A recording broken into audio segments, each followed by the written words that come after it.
Hello students, आज के video में आपका स्वागत है। मैं प्रोफेसर अलका गोयल।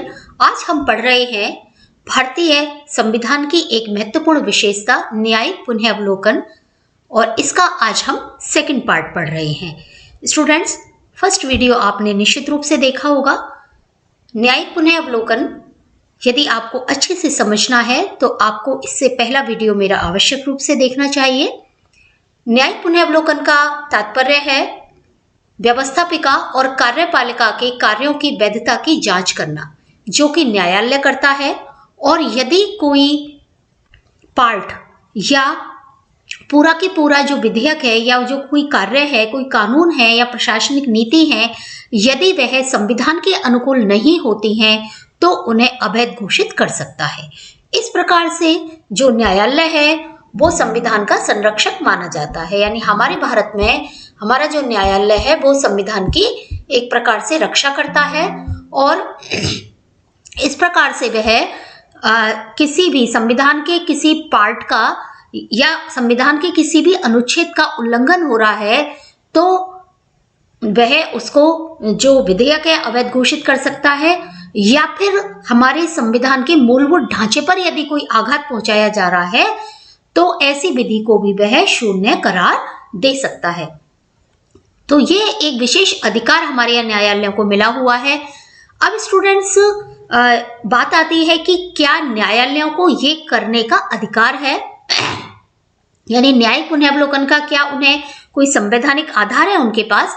तो स्टूडेंट्स, हम ये कह सकते हैं कि सीधा अधिकार तो नहीं है।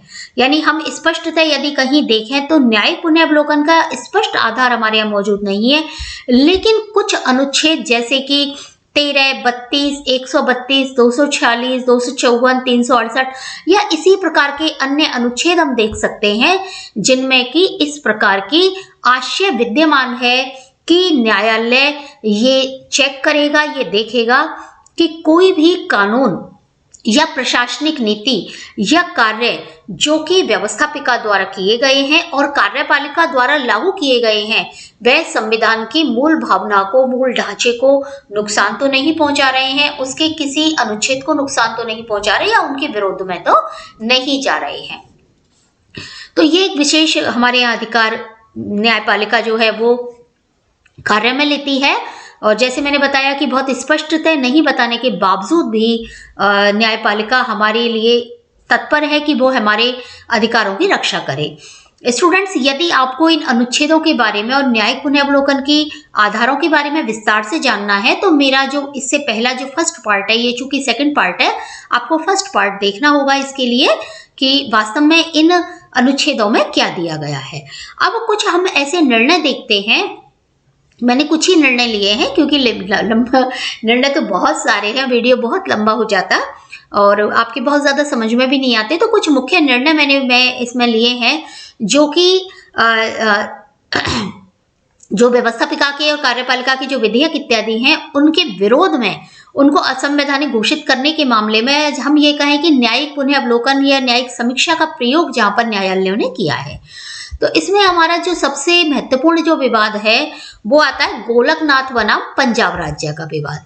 ये हमारे मूल अधिकारों से संबंधित है और इसमें न्यायपालिका ने ये फैसला दिया कि जो मौलिक अधिकार है वो अक्षुण्ण है, यानी मौलिक अधिकार पहले हैं। यदि कोई कानून, ऐसा कानून जो व्यक्ति के मौलिक अधिकारों का हनन करता हो और वो बहुत ज़्यादा बनाना आवश्यक ना हो, यानी देश की एकता अखंडता को कोई उससे नुकसान नहीं पहुंच रहा है या उसमें कोई अन्य कोई बात ऐसी नहीं है जो सार्वजनिक सुरक्षा के लिए कोई परेशानी है, स्वास्थ्य के लिए परेशानी है, तो मौलिक अधिकारों को ज़्यादा महत्व देना पड़ेगा।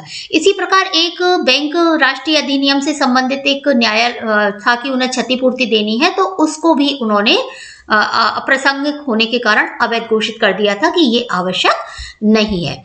स्टूडेंट्स, एक राजाओं के प्रीवी पर्स और विशेषाधिकार देने संबंधी बात थी। क्या हुआ था कि 1945 मतलब 50 में जब हमारे देश का एकीकरण प्रारंभ करा पटेल ने, तो उस समय राजाओं को प्रीवी पर्स और कुछ विशेषाधिकार दिए गए थे। प्रीवी पर्स है कि उनको एक वार्षिक एक अलाउंस उनको दिया जाता, कुछ पैसा उनको दिया जाता था कि इतने आपको रुपये, इतने लाख रुपए आपको मिलेंगे और ये अधिकार आपको मिलेंगे तो इसको जो एक व्यवस्था थी और जो राष्ट्रपति के अध्यादेश के माध्यम से जो चल रही थी, मतलब पहले इसको कानून के रूप में लागू किया गया, बाद में कोई अध्यादेश इसके लिए आया तो सर्वोच्च न्यायालय ने इसको भी अवैध घोषित कर दिया था।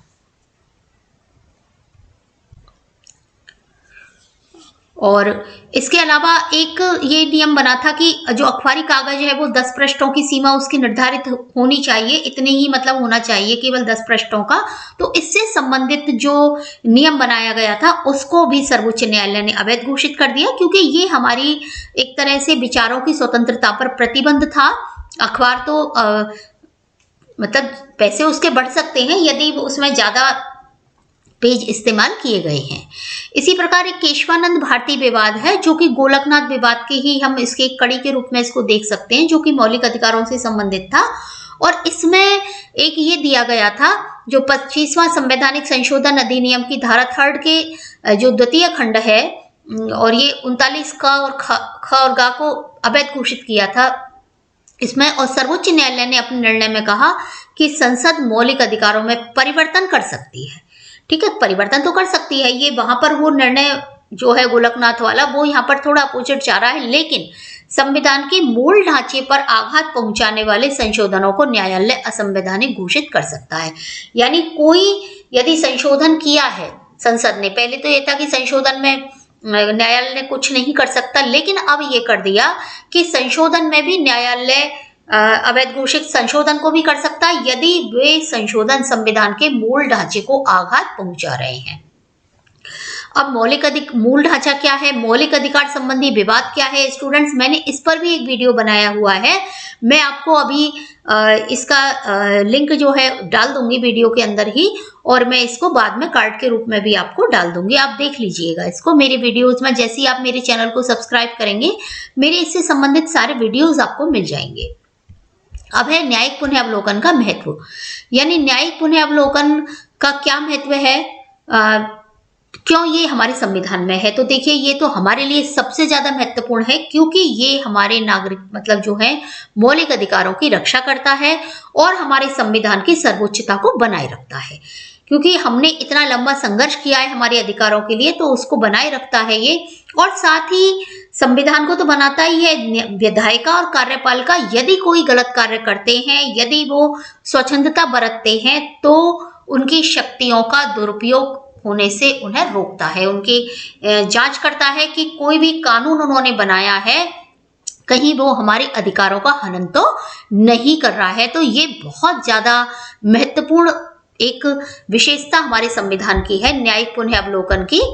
और किस प्रकार वो मदद करता है कि संघ और राज्यों के बीच शक्तियों के वितरण में मदद करता है न्यायिक पुनर्वलोकन। यानी कि यदि कहीं कोई विवाद होता है तो न्यायालय उसकी न्यायिक पुनर्वलोकन के आधार पर जांच कर सकता है।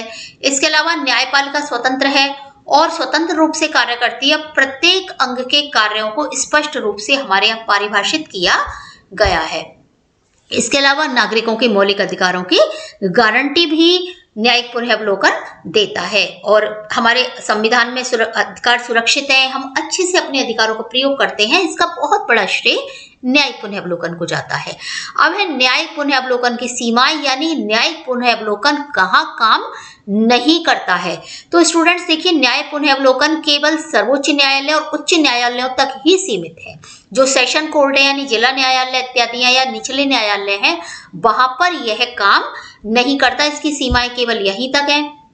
इसके अलावा न्याय समीक्षा जो है वो राजनीतिक प्रश्न को बाधित नहीं कर सकती है और ना ही किसी नीतिगत मामले को, यानी केवल वैधानिक मामलों में न्यायिक पुनर्वलोकन काम करता है, किसी राजनीतिक मामले में या नीतिगत मामले में नहीं करता है। और न्यायिक समीक्षा न्यायिक पुनर्वलोकन केवल उस कानून की समीक्षा करते हैं जो बनाया गया है, जो पहले से बने आ रहे हैं, जो संविधान में है, उनकी न्यायिक समीक्षा नहीं करता है। और यह कानून नहीं बनाता, ना ही लागू करता है, क्योंकि कानून बनाने और लागू करने की शक्ति जो है वो सरकार के हाथ में है। तो इस प्रकार से जो न्यायिक पुनर्वलोकन है वह हमारा बहुत ही महत्वपूर्ण अधिकार है, और ये हमारे देश के संविधान की रक्षा, हमारे अधिकारों की रक्षा के लिए बहुत ही ज्यादा आवश्यक है। और ये बड़ी खुशी की बात है, ये हमारी सौभाग्य की बात है कि हमारे जो न्यायपालिका है उसने अपने इस अधिकार का प्रयोग बहुत ही अच्छी तरह से किया है। तो स्टूडेंट्स, आशा करती हूँ मेरा आज का ये वीडियो आपको पसंद आया होगा। अपने जो भी अनुभव है मेरे वीडियोस के बारे में वो कमेंट बॉक्स में जरूर लिखिएगा। आपकी क्वेरीज, आप किन विषय पर वीडियो चाहते हैं और कहीं आपको ऐसा लगता है कि मैडम ये बात आपने गलत कही है, वो भी आप जरूर लिखिएगा। मेरे वीडियोस को लगातार देखते रहिए, शेयर करिए और मेरे channel political science for college students को सब्सक्राइब करना ना भूलें। धन्यवाद।